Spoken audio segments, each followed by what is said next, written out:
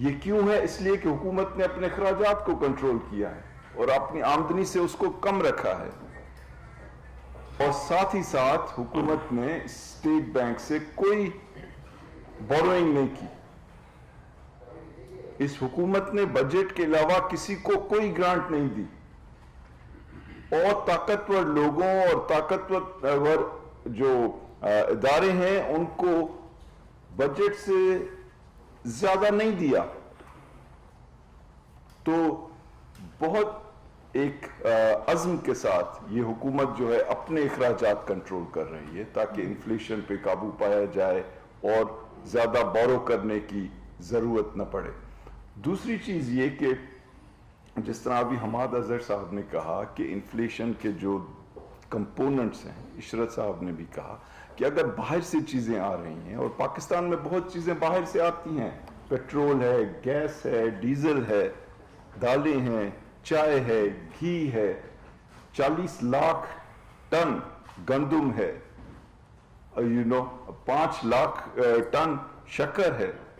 تو اگر ہم ان چیزوں کے اوپر باہر کی امپورٹس پہ ڈیپینڈنٹ ہیں تو پرائم منسٹر یا فائنانس منسٹر یا چیف منسٹر کے اختیار میں نہیں ہوتا کہ وہ باہر کی دنیا میں اگر قیمتیں بڑھ رہی ہیں تو ان پہ قابض ہو جائے. کیوں؟ ابھی اگر گھی کی قیمتیں بڑھی ہیں تو اس کی بنیادی وجہ یہ ہے کہ دنیا میں پام آئل جو یہاں پہ آتا ہے، گھی کی شکل اختیار کرتا ہے یا پکانے کے تیل میں کام آتا ہے، تو اس کی قیمتیں تقریباً دگنی ہو گئی ہیں. تو ایک تو یہ وجہ ہے، لیکن ہم تو یہ کر سکتے ہیں نا حکومت کی جانب سے کہ لوگوں تک مدد پہنچائیں. اور اس حکومت نے 1.5 کروڑ لوگوں کو جب کرونا وائرس آیا تو پیسے دیے، اور اب 70 لاکھ لوگوں کو ہر کوارٹر پیسے ملیں گے. یہ وہ لوگ ہیں جن کی آمدنی کم ہے. دوسری جانب کئی طرح کی چیزیں ہیں جو اپنی قیمت سے کم بیچی جا رہی ہیں، جس کی ذمہ داری حکومت لے رہی ہے. 5 چیزیں ہیں جو ہمیشہ یوٹیلیٹی سٹورز پر کم قیمت پہ بیچی جا رہی ہیں، اور اب انشاءاللہ کل ECC رمضان کا پیکج اڈاپٹ کرے گی جس میں مزید 15-20 چیزیں ہوں گی. اور میں ریکویسٹ کروں گا حماد صاحب کو کہ جو قیمتوں کا ڈیفرنس ہے جو مارکیٹ میں اور جو یہاں پہ یوٹیلیٹی سٹور میں، وہ آپ کو بتائیں تاکہ آپ کے اس پریس کانفرنس کے تھرو اور لوگوں کو بھی پتہ پڑے. اس کے علاوہ دیکھیں کن لوگوں کو سپورٹ دی جا رہی ہے. تقریباً 200 ارب روپے احساس پروگرام میں کمزور طبقوں کے لیے رکھے گئے ہیں. یہ آپ دیکھ رہے ہیں کہ ساری دنیا کے سامنے پیسے دیے جا رہے ہیں، اور صرف ایک ہی اس کا کرائٹیریا ہے کہ آپ پاکستانی ہیں، بھلے کسی بھی پارٹی کے ہوں، آپ کسی بھی علاقے کی ہوں. اور خصوصی طور پہ اگر آپ دیکھ رہے ہیں کہ خواتین کو یہ پیسے مل رہے ہیں. دوسری جانب 72% لوگ جو بجلی خرچ کرتے ہیں ان کا بل میں بڑا حصہ حکومت کا ہوتا ہے. 92% لوگ جو گیس استعمال کر رہے ہیں اس میں بڑا حصہ بل پے کرنے میں حکومت کا ہوتا ہے. اسی طرح سے ایگریکلچر ٹیوب ویل، زراعت میں جو کام آتا ہے اس میں 100% ٹیوب ویل کا استعمال کرنے والوں کا بل جو ہے اس میں بڑا حصہ حکومت کا ہوتا ہے. اور اسی طرح سے اب یہ کوشش ہو رہی ہے کہ کیسے ہم بہتر انداز میں حکومت کی امداد جو ہے لوگوں تک پہنچا سکیں، یعنی ٹارگیٹڈ سبسڈی ہو. یہ نہیں ہو کہ ہر ایک کو، چاہے وہ امیر ہے یا غریب ہے، حکومت کے پیسوں کا فائدہ ملے، بلکہ فقط ان لوگوں کو ملے جو امیر نہیں ہیں، یعنی جو کم آمدنی والے ہیں یا درمیانی آمدنی والے لوگ ہیں. اور اسی طرح سے آپ انشاءاللہ دیکھیں گے کہ یہ جو پالیسی ہے ٹارگیٹڈ سبسڈی کی، اس کو مزید فروغ دیا جائے گا، اور آنے والے دنوں میں اس کے اثرات جو ہیں اور زیادہ واضح ہوں گے.